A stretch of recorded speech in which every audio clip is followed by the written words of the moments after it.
jarang dipertanyakan. Ya kan, taunya nikah aja. Akan tetapi dia tidak paham tentang definisi daripada pernikahan.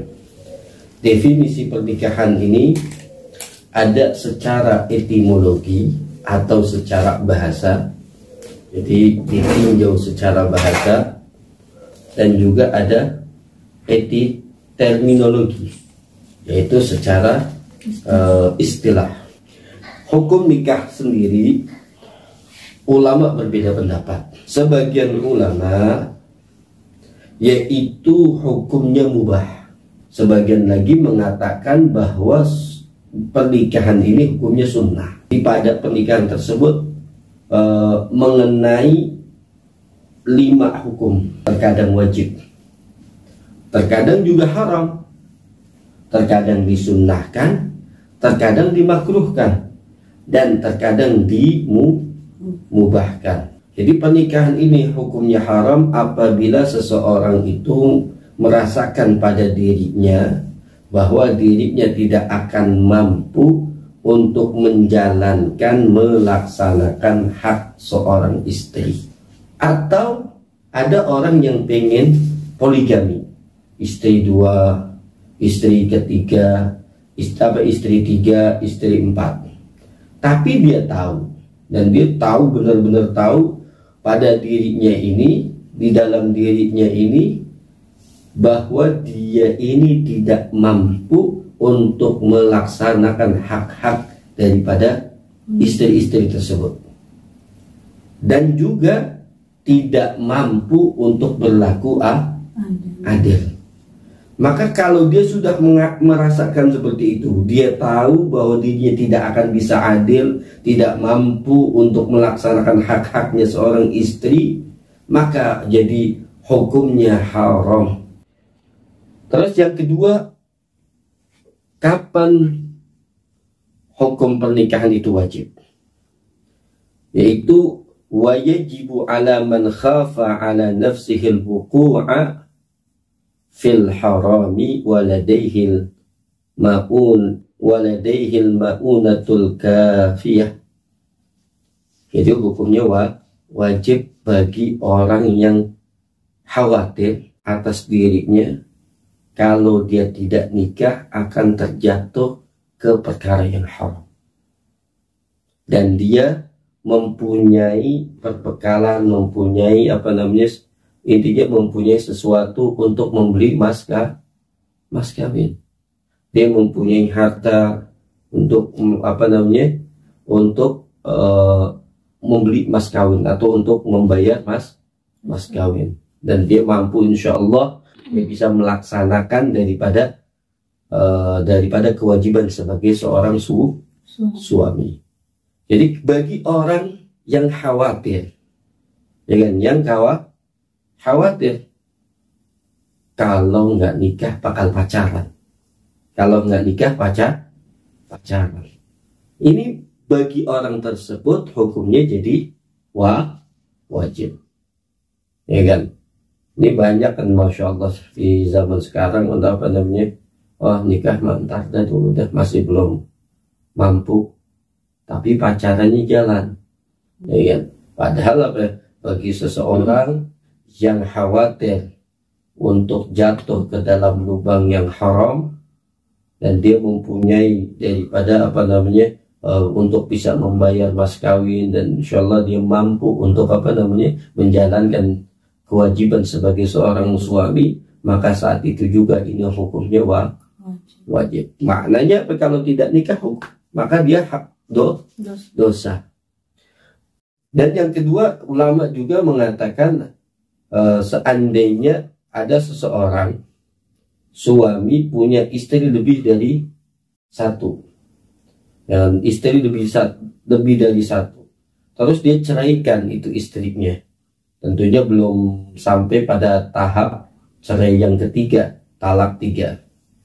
Ternyata itu seorang suami tersebut mempunyai kewajiban atas istri yang dicerai tersebut, belum digilir, belum dikasih jatahnya, ya kan? Tidak melakukan di saat dicerai itu, dia masih belum mendapatkan jatahnya, jatah gilirnya, dan dia tidak mampu untuk melaksanakan itu, ya kan, kecuali dengan akad yang kedua, ya kan, kecuali dengan akad yang kedua, dengan pernikahan yang kedua.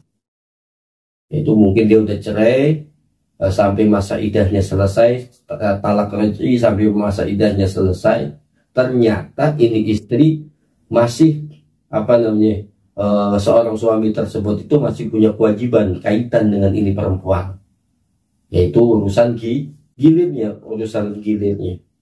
dan ini perempuan tidak akan memaafkan, tidak ridho, kecuali dia harus menikahin lagi, ya kan, kecuali dengan akad yang kedua. Maka kalau yang seperti ini, ya kan, jika tadi yang Anda sebutkan masa idahnya selesai, maka bagi seorang suami tersebut wajib menikahi kembali, ya kan, supaya dia ini bisa melaksanakan daripada kewajibannya kepada seorang istri yang tadi diceraikannya. Ini hukumnya wajib, ini disebutkan oleh ulama. Ini hukum yang wajib juga. Jadi wajib hukumnya bagi orang yang khawatir jatuh ke lubang yang haram, ya kan. Maka tatkala dia mempunyai daripada harta yang cukup untuk untuk membeli mas kawin atau membayar mas kawin, dan insya Allah dia mampu untuk melaksanakan sebagai tugas seorang suami, maka dia berkewajiban menikah. Begitu juga yang kedua, yaitu yang kasusnya yang kedua tadi, yang kita agak panjang menjelaskan. Lalu hukum yang selanjutnya sunnah, ya kan, disunahkan bagi siapa? Bagi seseorang yang mempunyai syahwat,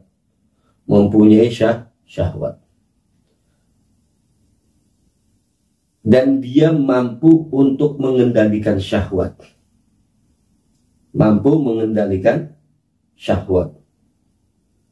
dan dia juga mempunyai daripada harta untuk membayar mas kawin, dan dia mampu untuk melaksanakan daripada tugas seorang suami.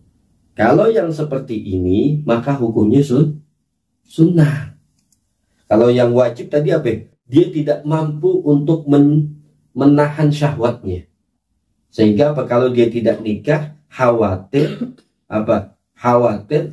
jatuh ke lubang yang haram, pacaran dan yang lain-lainnya, ya kan, yang sejenisnya daripada pacaran, ya kan. Maka kalau yang ini wajib.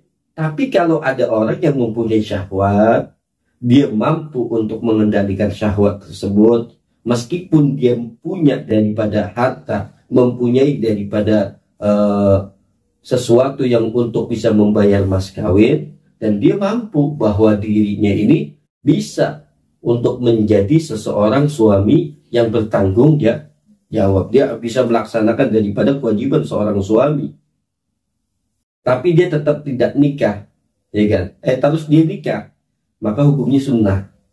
Maknanya kalau dia seandainya tetap masih pengen berkarir, masih pengen bujangan sendirian, itu nggak dosa, karena nikahnya dia hukumnya berbeda sama orang yang tidak mampu. Dia khawatir kalau anda nikah bakal melakukan hal-hal yang haram, ya kan? Itu hukumnya sunnah. Dan yang dimakruhkan bagaimana?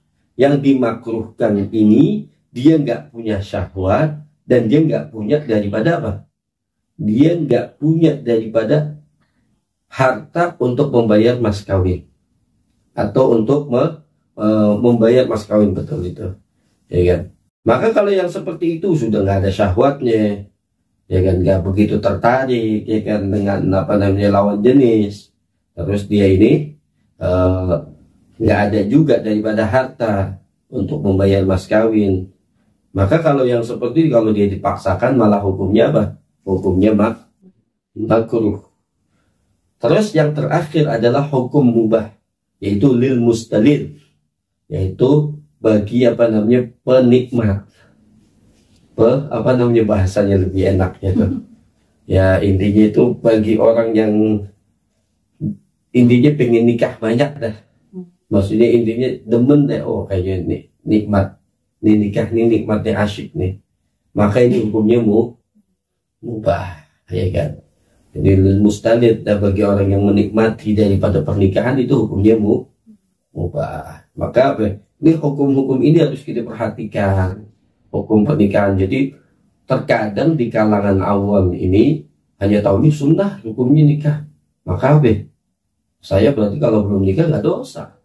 Padahal ternyata dia ini pacarannya masya Allah, ya kan? Apa namanya? Hidupnya ini justru sering sama perempuan ataupun sama laki-laki kalau dia ini perempuan. Jadi seharusnya setiap mukmin, setiap muslim, khususnya anak muda, ya kan, anak-anak muda, mudi itu harusnya mempelajari ilmu yang seperti ini, karena biar tahu bahayanya begini. Kalau ada orang tahu salah, kemungkinan besar dia akan merasa apa namanya, dia akan mampu untuk minta maaf, atau dia merasa dosa, kemungkinan besar dia itu akan minta taubat kepada Allah. Dia akan bertaubat kepada Allah, minta ampunan, maksudnya minta ampunan kepada Allah. Tapi kalau orang ini melakukan dosa nggak ngerasa dosa, ini yang berbahaya. Mungkin itu tentang hukum-hukum daripada pernikahan. Ada kata penutup Ustaz untuk episode kali ini? Kata penutup, kemarin sebelumnya udah ada. Ada satu hadis Nabi Shallallahu Alaihi Wasallam, ya khusus untuk apa namanya kaum pria, yang katanya zaman sekarang banyak orang yang tidak melakukan daripada, orang-orang mengatakan kaum pria tidak melakukan daripada hak-haknya, daripada hak-hak istrinya atau hak-hak perempuan.